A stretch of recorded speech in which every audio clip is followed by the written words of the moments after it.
Welcome to Changing the Channel with Joe Garner, a show about shifting our individual and collective beliefs on what is possible for the future of humanity.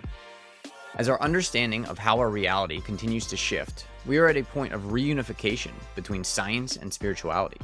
What does the world look like when we break free from the generational trauma that has kept most humans playing small for thousands of years and step into our full power as the co-creators of this reality? I always ask that you keep an open mind with this podcast. Ask yourself what resonates with my truth at this time and what does not. Respect your intuition, but see if you can get through the whole show because there might be that little nugget buried deep in the conversation that unlocks something for you. All right, welcome back to Changing the Channel. Today I'm joined by Paul Levitin. He's a self-confidence coach, a podcaster, he's a public speaker, and he helps people with the mental side of wellness. He is the founder of the Happy, Healthy Human Academy, helping millennial professionals overcome self-doubt. Welcome to the show, Paul. Thank you so much for that introduction, and thank you for having me. I'm excited to be here. Yeah, I'm very excited to get into it. I enjoy a little bit more of a down-to-earth perspective. So let's hop right in. How did you get to a point where you wanted to help people create a happy, healthy life? Well, it came kind of half from my profession and half from my personal life. So for my profession, I started after I graduated college, I ended up becoming a personal trainer. And as I say ended up because it was never something I sought out doing or wanted to do. It just kind of, I needed a job and that was a thing that I could do. So I started doing it. But then through personal training, I actually realized, I actually like this. I can actually be good at this and I'm actually helping people. And so I started to actually try and that became my career for about 10 years. And through personal training, also, nutrition is also the logical next step. So I'm helping people with personal training, fitness, and nutrition. And through that, I learned about helping people. It's like, I can help people be better. These things that I know about exercise, about eating, are helping people be healthier. It's helping them change their lives in a positive way. And that feels good. It's one of those things, healed people heal people, right? Everyone like you or like me who's here talking about this type of stuff is because you felt it yourself. And once you feel it, it's like, I can't not share this with the world. So it was like, in that regard, I was like, okay, like there's a way, a lot of people are battling chronic illness and pain and whatever negative physical ailments they have. And it's like, I can help them. So like, that is just a cool thing. And then through my own personal journey, do it whilst that was my career, I got more into personal development and the mental side of like, okay, like, although that stuff is great and important, it's not everything, right? You can help someone lose weight or be chiseled or whatever. It's like, it doesn't fix what's going on inside their head. So that became the thing I became very interested in. And again, it just kind of added to that, right? When you had the physical body, the next logical step is also, okay, now we also have to work on the mind. And that became my passion for myself personally. And I dove into that world of making myself better, reading and podcasts and YouTubes and seminars and all that stuff. And again, like once I had it myself, it's like, okay, like this stuff isn't a secret. It's not like something I figured out. It's just something that I took the time to take in. And now I can disseminate it out into the world in a way that is helpful for people. And why wouldn't I want to do that? Beautiful. And you get to kind of add a little bit of your flair to it as well. Like nobody has learned exactly the same information that you have in the same manner and has the same perspectives and the same background. So as you learn all this stuff, even though you're probably at seminars with hundreds and hundreds of people, it's still your unique perspective, right? Yeah, 100%. I mean, I don't want to like belittle it. Like I've done a lot of work. I've done all of this stuff, and I had to do that to be able to teach it or coach it or whatever you want to call it. But I'm very cognizant of the fact that there's no new information under the sun. Most of what I'm reading or learning or teaching about is Buddhism that's X thousand years old, Stoicism that's however many thousand years old, Judaism, Christianity, all of these things. Like these are ancient teachings that we know what's up. Same thing with physical fitness. It's like I didn't invent how to do a push-up, like I'm just teaching people how to do it, right? But it's kind of like, it's like a soup, right? Like no two soups are ever the same. Everyone knows what chicken noodle soup is, but even if you have two of the exact same chicken noodle soup, the scoop you get out of that bowl is going to be different because of just the what makes it up. So it's kind of like that. It's like, yeah, it's the same.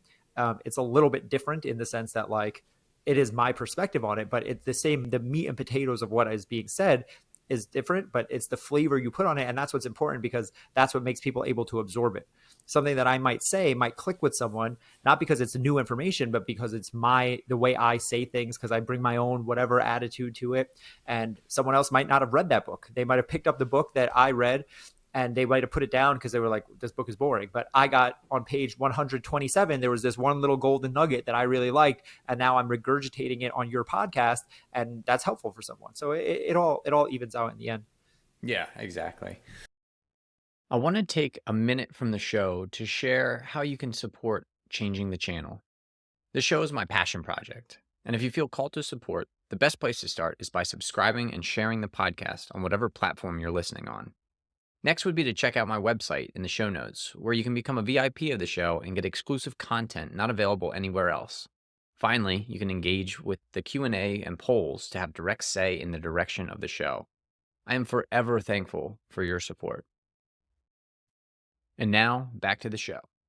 So how do you teach people to live a happier, healthier life? What is the trick to having a happier life? Yeah, wouldn't that be nice, right? If there was just some right. trick. Well, that's the thing. The reason I again going down that path of kind of the story I was just talking about, how I started as a trainer, then I got into personal development. The reason I started the Happy Healthy Human, and why my business is coaching confidence and helping people, helping like millennial professionals like move into that next step of their careers, because that's what I realized was the thing that everyone wanted, right? Even when I was in the gym, people were like, oh, help me lose weight. It's like, well, why do you want to lose weight? Well, because when I lose weight, then I'll be blank. And usually blank was happier or more confident, right? When I want more money, I want to be more fit. I want to have a better job. I want to have a prettier girlfriend or boyfriend. I want to have a bigger house, more status, blah, blah, blah. All of these things. It's like, we just want to be happier. We just want to have self-confidence at the end of the day. And so I was like, well, why don't we just cut to the end and cut to the chase? And like, that's really what people are after. And that's what I want to help people get. So to me, again, there's no one magic answer for this. These are the hard questions that, philosophers have struggled with, again, for thousands and thousands of years. And I don't propose to have one answer to them. But what I have seen is a lot of struggles that people have. And being that I've had the luxury of, because I've been a coach for so long and I've worked with so many people, most people only see their own story play out and maybe their immediate family. Right? Like, yourself. Like, I tried this and it didn't work. I tried this and it didn't work. My sister tried this. She told me it worked, but then I tried this and it didn't work.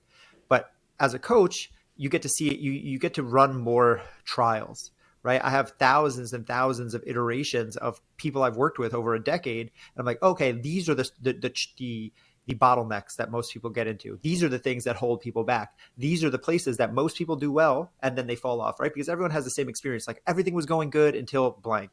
It's like, oh, I was like, again, I use weight loss as an analogy just because I come from a fitness background, but it's, again, this could be physical fitness, this could be mental health, this could be literally anything. It's just one of those things that everything is the same is something that I say a lot, right? Like, change is change is change. So that's what really, when we keep peeling back the onion, all of this stuff is just a change. People are one way and they want to be a different way. And the thing that I don't propose to know what will make people happy, but what I can try to do is help them from getting in their own way, which is making them unhappy, right? It's like, most people, to me, know what they want. They even know how to get it. Most people will say they don't know how to get it. They're like, well, I just don't know how. But it's like, Google exists. All right, guys, like, there's a book for everything. Whatever your thing is, whether it's losing weight, becoming rich, reaching enlightenment, whatever your thing is, there's a book for it. You could Google it. Siri will tell you how. Chat GPT will tell you how. So the whole thing of like, why I don't know how to do it, it's just not a real excuse. The real thing is, it's like, I've tried it. I messed up. I failed. I don't want to try again. And that's what it all boils down to, is we get in our own way. We self-sabotage. It's human nature. And when we do that enough times, we get what's called learned helplessness, where learned helplessness is where you don't want to try anymore because your brain has just has just internalized the fact that I'm never going to get it, right? And we just give up. So as a coach, as a speaker, as my podcast, whatever it is, all I'm trying to do is to get people out of their own way long enough to actually get the result that they're after and stop falling into the same patterns of self-sabotage, because eventually if you do that too much, you're just going to go, well, this doesn't work. It's not for me, but this stuff is really for everyone. Right. Yeah. And that's very important as people are trying to make changes or trying to change the channel that they're tuned into. I mean, it's always a practice. It's never just, a quick little fix. And we live in this Western society where everything is one pill away or one seminar away and you're fixed and healed forever. And it's like, no, you have to actually integrate that information into your consciousness. You have to bring that information in, even though you know it, you have to now make it a part of your daily life. Like you have to bring that into your actual day-to-day operations. And that's how that change starts to happen, because maybe it only takes a couple of weeks, maybe it takes 2 days, maybe it takes 5 years. It just depends on how much you're willing to put into it. But that change will happen if you continue down that road. If you believe that it will happen, the change will happen. So that's a great reminder for everybody out there. Do you have any tips as far as, you've tried it 2, 3, 4 times? How do you keep getting back up on that horse? How do you keep giving it as much effort as you did on that first try, even though you failed 2 or 3 or 4 times?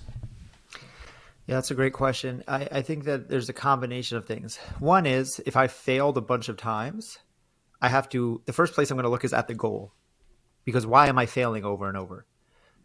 So again, like move away from weight loss, meditation. Plenty of people have tried to meditate. Like, I tried meditating, but I suck. I tried meditating and I did it for a couple of days, and then I this has been me too. I'm not a great meditator. I've strung together maybe like 30 days or something in a row, but like it's never been a big part of my practice. And like, so if that's the case, it's like, okay, well, let's look at what we're trying to do here. Oh, I've been trying to meditate for 10 minutes. Okay, well, maybe 10 minutes is too much. Oh, well, I've tried to meditate, but every time I try to meditate, new thoughts come into my head, and I'm trying to quiet my mind. It's like, well, maybe you don't understand what meditation is, because meditation isn't actually about quieting your thoughts consciously. So like, we have to actually look at what we're even asking for, because that could be the root of the issue in and of itself, right? Again, weight loss is a perfect example too, because people are like, well, I didn't do it. I started on this diet and I failed because I didn't lose the weight I was going to lose. I didn't lose 50 pounds like I wanted to. It's like, but did you eat healthy? Did you lose 2 pounds? Did you start to walk more and do all these things? Like maybe there was actual progress there. You were just so myopically focused on what you thought it should be, and the shoulds are something that I think when I talk about what are the things that people always hold people back, the shoulds are one of them. If you think about the way things should be and not the way things are, that's something that's going to get you into that place of like, well, I can't do this, I quit. Where instead, if you can look at it like, okay, well, maybe I was just had the goal wrong. Now I can reassess, because the thing I failed 4 times, if I just chunk down that goal and I go from trying to meditate for 10 minutes to try to meditate for 30 seconds, you might say that's too easy. But the point is that it sets you up for winning. I just talked before about learned helplessness. Learned helplessness is, again, when you try something too many times and you fail too many times, your brain, being a smart guy that it is going to go, what's the point of continuing to try this? We can't do it. Let's just save our energy. But we can do the opposite, where if we build wins into our day and we have small things that add up, we start to build momentum. This is where self-confidence comes from. So it's like people think like, well, that 30 seconds can't make a difference. Well, one, it can, because it's more than nothing, right? So you're so hooked on trying to do 10 minutes, but you're doing nothing. I'm here offering you to do 30 seconds and you're saying it's not long enough. It's like, well, but it's more than nothing. And then 30 seconds becomes 45 seconds. 45 seconds becomes 47 seconds. 47 seconds becomes 50 seconds. And maybe it stops there, but maybe eventually 2 years from now, you're at 10 minutes. It doesn't matter the timeline. The point is that you break it down. One, again, you assess the goal. Is this actually the goal that I need to be striving for? Because that could be a big part of why I keep finding myself falling off. And then 2, can I make this simpler? I do goal setting exercises with my clients. I have episodes of my podcast about this if anyone wants to go listen to it. Literally the second episode of my podcast, there's almost 300 episodes now. The very second episode is all about goal setting, because I think it's that important. It's one of the very first things I ever wanted to talk about. It's like, I want you to be so confident when you set a goal that you feel like you can't fail it. So when I have a client and I'm like, what do you want to do? Again, I want to meditate more. I want to eat healthier. I want to have a better relationship with my mom. I want to save for the future. It doesn't matter what goal it is. How confident are you on a scale of 1 to 10 that you can take the actions necessary to get this goal? So it's not about getting the result. You don't control the result, right? You can meditate. You don't control if you reach enlightenment. You can save for the future. You don't control if the stock market goes up or down. You can diet. You don't control how much weight you lose. But the inputs you control. You control what you put into your mouth. You control how much you save. You control how long you sit on the mat for and meditate. You can't control if your mind wanders, but you can control how long you sit there for. So of those inputs, how confident am I on a scale of 1 to 10 that I can do what I'm saying I'm going to do? So if my goal is I want to meditate for 10 minutes, how confident am I that I can sit on the mat for 10 minutes and not get up? Doesn't matter if my mind wanders, doesn't matter if anything else. Like, actually, well, after 5 minutes, my legs start to hurt. I probably could power through it, but I'm like a 7 out of 10. Like, well, then that goal is too hard for you. What about if we said you only had to sit there for 5 minutes? Well, my legs usually start to hurt after 5 minutes. So if we're only going up to 5 minutes, I'm a 9 or a 10 that I can do that. Okay, boom. That's a perfect goal. That's what I want. Because now, again, psychologically, I'm setting myself up for success rather than setting myself up for failure. So, people can think of this as backwards. Like, aren't I supposed to have these big, grandiose goals? Like, those are cool. They're great. They can motivate you, but they actually more often than not, set you up for failure because they put you in a place where you're beating yourself up. You feel down on yourself.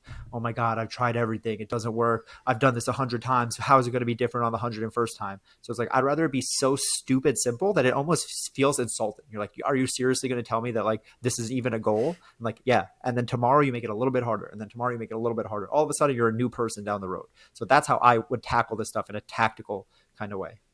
Yeah, the whole idea that 1% each day gets you to a point where very quickly within 30 days you're 100% better, and that's a very I love that perspective that you just got to make the goal almost too easy so that you rack up a win and then rack up another win, and then before you know it you've got 10 wins in that win category and you're feeling invincible. And then that's when you start to add in those bigger goals and bigger goals and bigger goals. And I think it's very important that having a coach, I have a coach for my mindset for doing what I'm doing, and I think having that coach, having that mirror for you is very important. It's very important to make sure that as you are making these changes, that there's somebody there that is not only telling you, hey, you're doing a great job, and that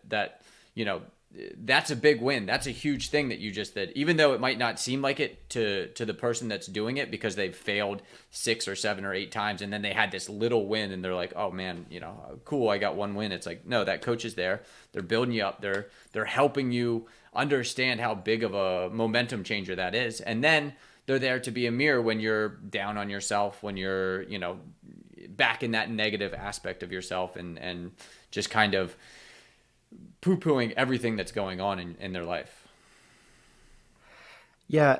One of the biggest, most important, impactful parts of having a coach or a therapist or a mentor, right? It doesn't have to be just a coach, but all of these things kind of circle in the same thing. It's what I call outside eyes. That's really what you're paying for.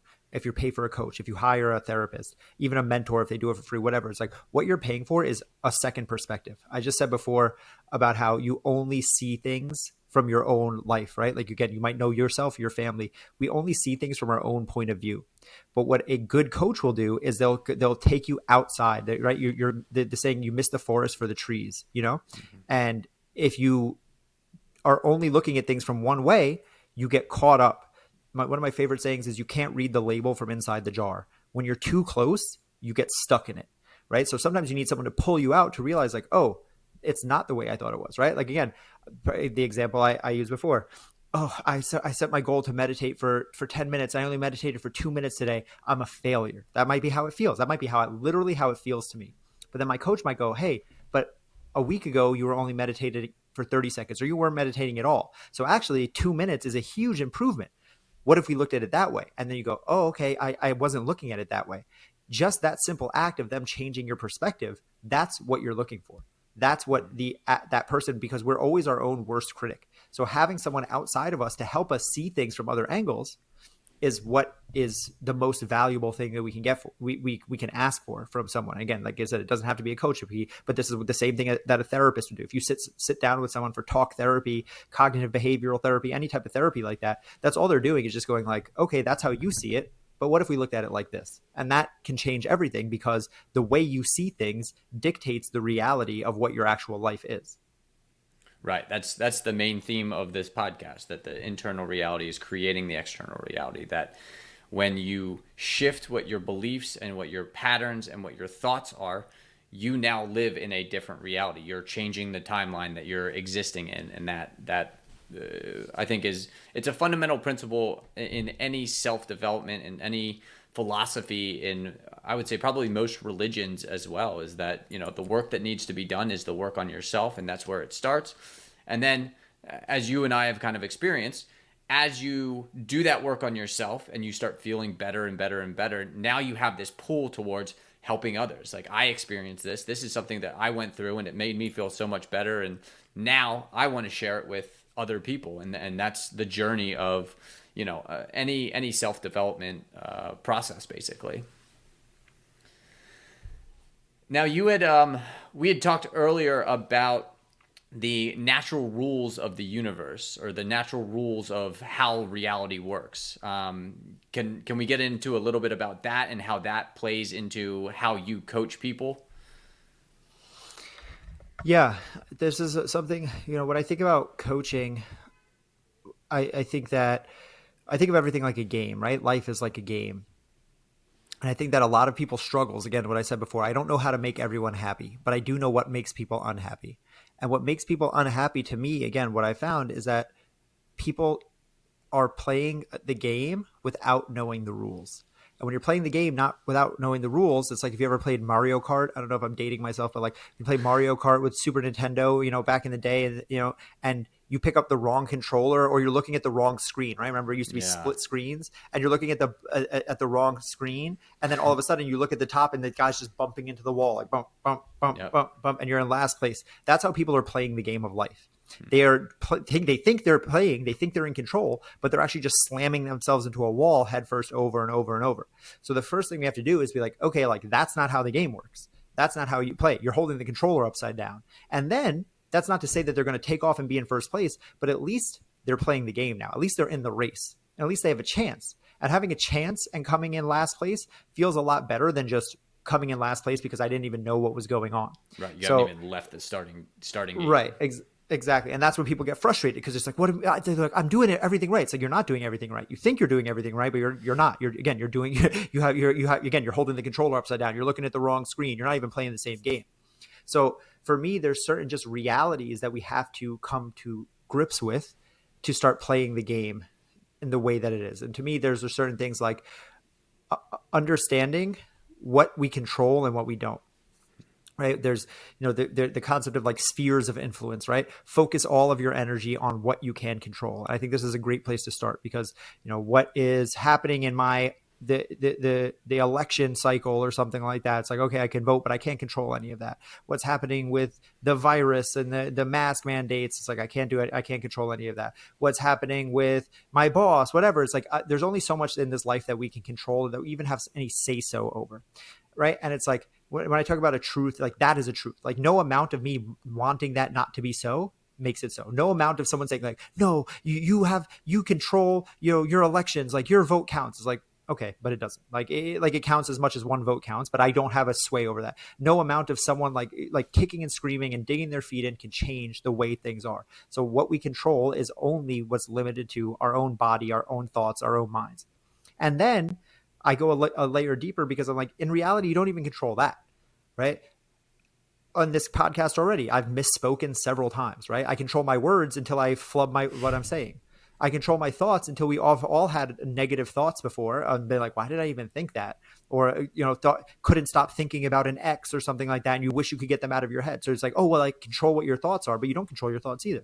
Well, I control my body. Well, I can't just will my muscles to grow. I can't will my heart to beat faster or slower. I can't will myself healthy if I'm sick. So even these things that we think we have control over, we have very little. We have some modicum of control over. We have very little. So when I talk about what is a truth or a reality of the universe, that's one of them, that we have so little control over anything. And that's something that we just have to accept, right? Like, because the opposite, if we don't accept it, what we do is we go around thinking we're in control, thinking that what the actions that we take have a direct correlational effect on the things that we're trying to do. And it just isn't like that. And when you have that thought, you end up getting into self-sabotage because you get so frustrated that your brain doesn't understand, why is this happening? If you think you have control over everything and you're doing all the things in the way you think that they should be done, but you're not getting the result that you think that you should get, your brain is going to go, this isn't fair. Again, I need to stop trying, learned helplessness. I'm not going to give myself the option anymore. Whereas if I can look at things where it's like, okay, I can try, but even if I try, I know that it might not work out in the way that I want it to. But I also know that the best possibility that I have for it to work out the way I want it to is by me trying. Because, right, you could say, well, then why try? Well, because trying, it doesn't make it definite, but it gives you the actual best probable chance. If you don't try, you definitely won't get it. If you do try, you might get it, you might not. But people are thinking of it as, if I don't try, I won't get it. And if I do try, I will get it. And that's just not how it is. So these are the type of things that we just kind of have to be okay with, because now when you agree on that, when we can agree there, now it's like, okay, now we can start the game over, but we're actually playing the same game. And that's what's important to me to get someone started on a journey like this. Yeah. It's definitely trying to control things or believing that you control things that you don't control. I mean, that can't be any more frustrating. And your brain is way more developed, and it does exactly what it needs to do. It shuts down. It conserves energy. It makes sure that it's not wasting energy on things that it is not able to control. But the conscious mind wants to be able to control everything, and that's very difficult to kind of come after. And it sounds so easy when you say it like that, just get past it. But I know in practice, it's definitely a lot more difficult to just release all control and say, I will only control the reaction that I have to it. But as I've done that, it's become much easier. And again, it's a practice. You continue to do it over and over. You rack up just a little bit of win, and then another win, and then another win. And then before you know it, like, the only thing that you're working on is the mindset that you have about everything that's happening. So it's not about what did happen. It's about how I'm reacting to what happened. And eventually you stop reacting and you start responding. You start saying, okay, that happened. Here's the circumstances that led to that. And how could I have shown up maybe in a different way? Or how could I just not allow that to affect me? And that's when, I think happiness starts to blossom. That's where you start to experience these happy thoughts, even though everything isn't going exactly how you hoped it would. But you're still enjoying the process. You're still enjoying that whatever you're doing. Yeah, there's a few things that I really like that you just said. One is exactly that, right? When you kind of release these expectations, that is where happiness creeps in. Because when you have expectations, and again, the shoulds of what the way things are supposed to be, or these expectations around how it was going to work out, but then it doesn't, that is what leaves us disappointed, because it's what I call arguing with reality, right? If I wanted it to be this way, but it's not, it's that way, then I am the way things are at a direct opposition from the way that I wanted things to be. So that, to me, is the automatic recipe for disease, dissent, unhappiness, everything like that. It's like I'm saying legitimately, the way I want life to be is not how life is. And that can only lead to discontentment. That can only lead to unhappiness. So anytime I have an expectation or a should, that's always going to be the result. Because if I'm saying it should be this way, I'm saying that it's not, right? I don't say I should tie my shoe if my shoes are tied. I don't say I should have got that raise if I got the raise. The only time I use the word should is if it didn't happen. And when I'm saying that things aren't the way that I want them to be. So instead, if I understand that it shouldn't be like anything, all it is the way that it is. If I got fired, it's not that I shouldn't have got fired. I did get fired. Okay. I might not be like, now, as you said before, how do I respond from here? Right? React versus respond. I like that too, because it's like, and you were saying like, oh, like all I control is my reactions. But again, in reality, not really. you don't respond. You don't control your initial gut reaction to something. When you get fired, you go, oh, whatever, you curse, you scream, you cry, whatever. Then after that initial gut reaction, then you have a chance to reel it in. So it's really like your response to the response. And over time, you can reduce that time period in between them to where because your emotions are going to take over, and then your logical brain kicks in later, right? So all of this stuff logically, again, we know, right? Logically, we know that when we get fired, throwing a temper tantrum isn't going to help us. Logically, we know that if the stock market crashes and I lose all my money, that me doing something drastic or something like that isn't going to help. But we're not making logical decisions in those moments. We're making emotional decisions. So all we can do is, again, the truth, the reality of the universe, to me at least, is to just realize that, like, we can't change those things. And if I can't change those things, the emotional reaction are only serving me negatively because it's not actually helping, right? So my emotional reactions, they're natural to have. I'm never going to fault someone for reacting emotionally, but I have to realize, like, okay, like, take a breath, and now how can I move forward? How can I progress from here? Because most people get stuck in those emotional reactions and they think like, well, yeah, this isn't fair. And then that just spirals out of control like that. So it's exactly like you said, it is a practice. Like, I don't want to minimize any of this stuff. I'm not saying that any of what I'm saying is easy to do. There's a reason that most people stay stuck forever. And there's a reason that philosophers and religions have talked about this type of thing for thousands of years, and there's still no one solid answer. So it is extremely hard. It's extremely challenging, but that doesn't change the fact that it's what we need to do if we want to progress to the next level. Yeah, and you said something about stuck emotions, and that's something that on this podcast we talk a lot about. It's that when you get those stuck emotions, they become a pattern, and then the pattern becomes a belief, and then that belief becomes who you are. So if you have this, you get fired from your job, right? And you don't deal with those emotions. You don't take them in a healthy manner and remove them from your body.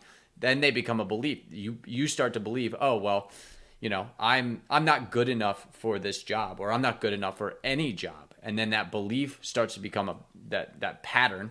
And that once it becomes who you truly are, then the change is going to be very, very, very difficult. Because if you believe that you are somebody who is unemployable, you're never going to get a job. You're going to find reasons to be unemployable because that's who you are. And then trying to address that and trying to get that out, you have to get back to the root of that belief. And whether that the root of that belief started with that getting fired from the job, or it started when you were 2 or 3 or 4 years old and your parents said that you weren't enough to sit at the dinner table or something along those lines. But you have to go all the way back to the root of the cause to really release those emotions, to release those patterns, to release those beliefs. And then once you get to that all the way down, and you've got that energetic pattern out of your body, now you are clear. You're able to, instead of react from that emotion, because that's where the reaction comes from, these stuck emotions, these blockages in your energy system. Once you get rid of them, now you can just respond. Now you can have a clear head and a clear ability to just respond to all the stimuli that are coming into you. Good, bad, neutral. Again, it's my perspective that basically everything in the universe is neutral.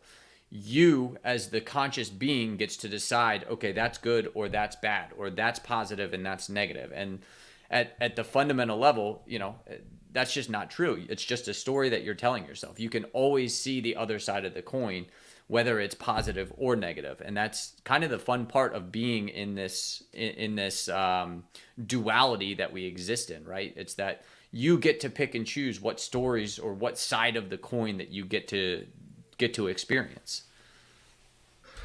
Yeah, I even take it one step further in my own. This is on my own personal philosophy that I've just kind of been expanding on recently in my own life. And it's just that, like, it's not even, yes, I agree, right? There's no such thing as good or bad. Everything is just the judgment that we put on things. But to me, it's not even like, okay, it's good or bad. We get to decide which one. To me, it's like, there's no such thing as good or bad. There is only what is. it's not good or bad. It just is, right? And that's like coming down to that like ultimate level of acceptance. It's like there's no such thing as like good, bad, positive, negative. There's just the reality. Like it's like when people ask about, oh, would you, if you could go back and change something about your past, would you? It's like, you can't change anything, even the worst things, because the worst things made you who you are today. And if the worst things made you who you are today, could it really be the worst thing? Right. Like, and again, you can take this to extremes, things like murder and all that. It's like, these things are inherently bad. And yet good things come from bad things.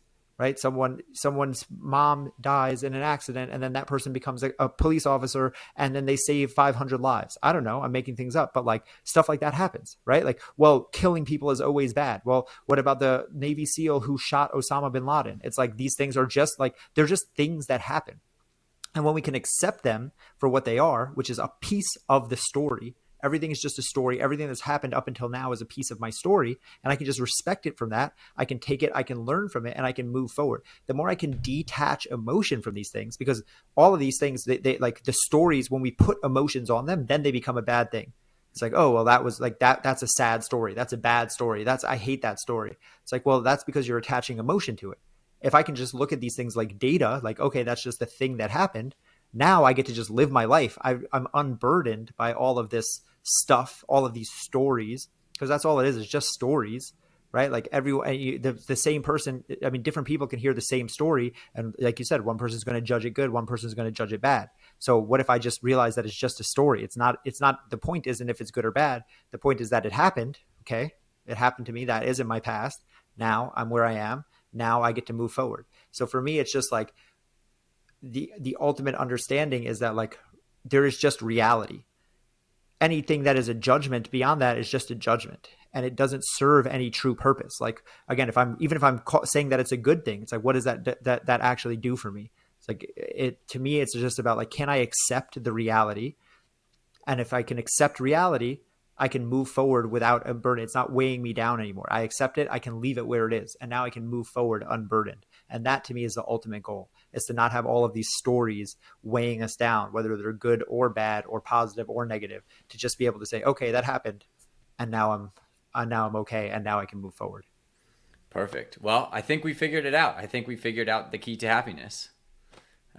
This was a wonderful conversation, Paul. I definitely enjoyed it. For those who are looking for help finding their happy, healthy lives, where can somebody find you? Yeah, I mean, I would love for anyone to just go and listen to my podcast. I have coaching and I have courses that I can sell you, but I have over 300 episodes of podcasts that you can listen to for free and learn so much. So that's really the first place I would point people, is to just the Happy Healthy Human podcast. Go and binge it, or just like listen to what you can. And then beyond that, if you really want to talk, need help, anything like that, you can always reach out. It's just my name, @Paul Levitin, on all social media platforms, Twitter, Instagram, TikTok, wherever. I'm active everywhere. Just send me a DM. I'd love to chat. Perfect. I'll make sure I include those all in the show notes. So if you want to work with Paul, just check the show notes. And I really appreciate the conversation today, Paul. It was very enlightening. I learned a little bit about myself as well. I took some from this, and I hope that you continue down your path with the happy, healthy humans. Thank you so much. I really appreciate being here, and thank you for the time. Have a good one. Thank you again for listening to Changing the Channel with Joe Garner. If you enjoyed the show, please follow the podcast, hit the bell to know when a new show comes out, share with a friend, and rate us on whatever platform you're tuning in from. It helps get these messages out to more people to create the collective shift in reality we are here to experience. Make sure you interact with the Q&A and poll sections of the show so I can continue to provide content you enjoy. Finally, check out my website in the show notes to become a VIP of Changing the Channel and join the shift that is happening.